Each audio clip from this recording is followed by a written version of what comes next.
پاکستان کے آئین میں ایک ایسی تبدیلی کی بات ہو رہی ہے جو کچھ تجزیہ کاروں کے مطابق ملک کے جمہوری ڈھانچے کو شاید ہمیشہ کے لیے بدل سکتی ہے۔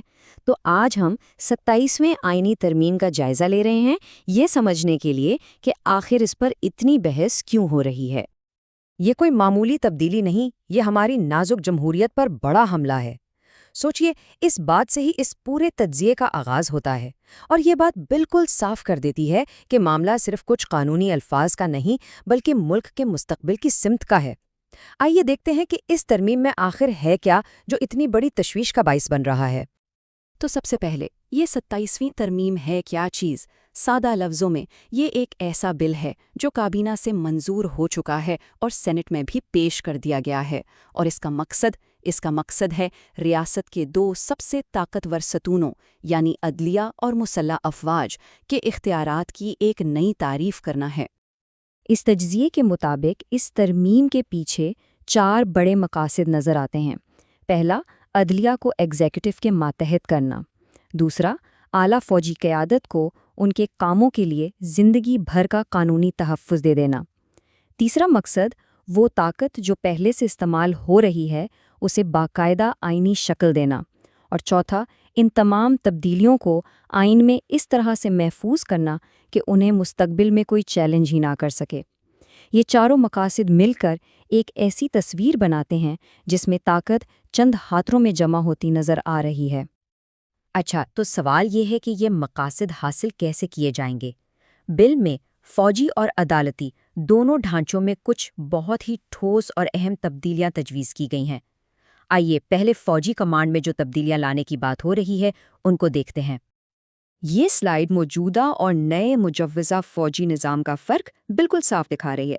جیسا کہ نظر آ رہا ہے، ایک نیا اور انتہائی طاقتور عہدہ چیف آف ڈیفنس فورسز بنایا جا رہا ہے، جبکہ جو CJSC کا عہدہ تھا اسے ختم کیا جا رہا ہے۔ لیکن سب سے بڑی تبدیلی آخری پوائنٹ ہے، 5 ستارہ افسران کو تا حیات آئینی تحفظ۔ اس کا مطلب یہ ہوگا کہ ان کے فیصلوں اور اقدامات پر کوئی عدالت، کوئی پارلیمنٹ سوال نہیں اٹھا سکے گی، ہمیشہ کے لیے۔ اب آتے ہیں عدالتی ڈھانچے کی طرف۔ یہاں بھی بہت بڑی تبدیلیاں ہیں۔ سپریم کورٹ کے ساتھ ساتھ ایک نئے فیڈرل آئینی عدالت یعنی FCC بنائی جائے گی۔ یہ عدالت آئین کی تشریح کرے گی اور اس کے فیصلے سپریم کورٹ پر بھی لاگو ہوں گے۔ اس سے سپریم کورٹ کا کردار بہت محدود ہو جائے گا۔ اس کے علاوہ ججوں کے تبادلے کی ایک ایسی شرط شامل کی گئی ہے جسے تجزیے کے مطابق دباؤ ڈالنے کے لیے بھی استعمال کیا جا سکتا ہے۔ اور آخر میں انتظامی مجسٹریسی کی بحالی، یعنی انتظامی افسران کو عدالتی اختیارات بھی مل جائیں گے۔ تو یہ ہیں وہ تبدیلیاں جو کاغذ پر لکھی ہیں، لیکن اصل سوال تو یہ ہے کہ ان کا حقیقی مطلب کیا ہے؟ یہ ہماری جمہوریت اور ہمارے بنیادی حقوق کے لیے اتنی بڑی بات کیوں ہے؟ تو چلیے اب اس تجزیے کی گہرائی میں اترتے ہیں اور یہ سمجھتے ہیں کہ آخر ان تجاویز کو جمہوری اصولوں پر ایک حملہ کیوں کہا جا رہا ہے۔ دیکھیے، ہر اچھے جمہوریت کی بنیاد ایک بہت اہم اصول پر ہوتی ہے، اختیارات کی علیحدگی۔ اس کا سادہ سا مطلب یہ ہے کہ ریاست کی طاقت کو 3 حصوں میں بانٹ دیا جاتا ہے۔ پارلیمنٹ قانون بناتی ہے، حکومت اسے نافذ کرتی ہے اور عدلیہ اس کی تشریح کرتی ہے۔ یہ توازن اس لیے ضروری ہے تاکہ کوئی ایک ادارہ بھی حد سے زیادہ طاقتور نہ ہو جائے۔ اور اس تجزیے کا مرکزی خیال بالکل یہی ہے۔ یہ 27ویں ترمیم جمہوریت کے ان تینوں ستونوں کو کمزور کرتی ہے۔ یہ ان کے درمیان کی لکیروں کو مٹا کر طاقت کے اس نازک توازن کو بگاڑ رہی ہے، جس کے نتائج بہت سنگین ہو سکتے ہیں۔ تو بنیادی خدشات کیا ہیں؟ پہلی بات، عدلیہ کی آزادی خطرے میں پڑ سکتی ہے، جہاں جج دباؤ میں آ سکتے ہیں۔ دوسری بات، اداروں کے بجائے شخصیات کو زندگی بھر کا تحفظ دے کر مضبوط کیا جا رہا ہے۔ اور تیسری بات، انتظامیہ کو عدالتی اختیارات دینا۔ ذرا سوچئے، اگر کسی کا تنازع کسی سرکاری محکمے سے ہے اور فیصلہ بھی اسی محکمے کا افسر کرے گا تو کیا اسے انصاف ملنے کی امید ہوگی؟ اسے تاریخی تناظر میں دیکھنا بھی بہت ضروری ہے۔ یاد کریں، 2006 میں ملک کی بڑی سیاسی جماعتوں نے چارٹر آف ڈیموکریسی پر دستخط کیے تھے۔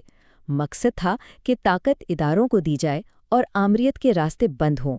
تجزیہ کاروں کے مطابق 26ویں اور اب یہ مجوزہ 27ویں ترمیم اس سفر سے بالکل ایک 180 ڈگری کا یو ٹرن ہے۔ تو ایسی صورتحال میں آگے کا راستہ کیا ہو سکتا ہے؟ تجزیے کا اختتام اس بات پر ہوتا ہے کہ اب ذمہ داری سیاستدانوں اور خود شہریوں پر آ گئی ہے۔ اگر سیاسی میدان میں دیکھیں تو اس بل پر رائے تقسیم ہیں۔ تجزیے کے مطابق پی ٹی آئی اور پی کے میپ جیسی جماعتیں اس کی مخالفت کر رہی ہیں، جبکہ جے you I, a N P اور نیشنل پارٹی جیسی جماعتوں نے یا تو اس کی حمایت کی ہے یا پھر اس پر خاموشی اختیار کی ہوئی ہے۔ اور یہی وجہ ہے کہ یہ پورا تجزیہ اس نتیجے پر پہنچتا ہے کہ اب اصل ذمہ داری شہریوں کی ہے۔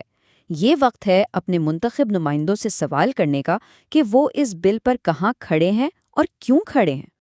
اور یہ تجزیہ کچھ بہت بنیادی سوالات اٹھاتا ہے جو ہر شہری کو پوچھنے چاہیے۔ پہلا، ایک ایسے نظام میں جہاں ہر کوئی جواب دہ ہے، کیا کسی غیر منتخب عہدیدار کو زندگی بھر کا قانونی تحفظ دینا جمہوریت کے اصولوں کے مطابق ہے؟ دوسرا سوال، ججوں کے تبادلے کے قانون کو اس طرح کیوں بنایا جا رہا ہے کہ یہ عدالتی آزادی کو مضبوط کرنے کے بجائے اسے کنٹرول کرنے کا ایک ہتھیار بن سکے؟ تیسرا، جب ایک سرکاری آفیسر ہی منصف بن جائے گا تو ایک عام شہری کے لیے انصاف کے امکانات بہتر ہوں گے یا بدتر؟ اور آخر میں سب سے بڑا سوال، تاریخ سے اتنے تلخ سبق سیکھنے کے بعد ہم ایک بار پھر طاقت کو تقسیم کرنے کے بجائے اسے چند ہاتھوں میں جمع کرنے والی آئینی تبدیلیوں کی طرف کیوں بڑھ رہے ہیں؟ اس سوال کا جواب ہی پاکستان کے جمہوری مستقبل کا تعین کرے گا۔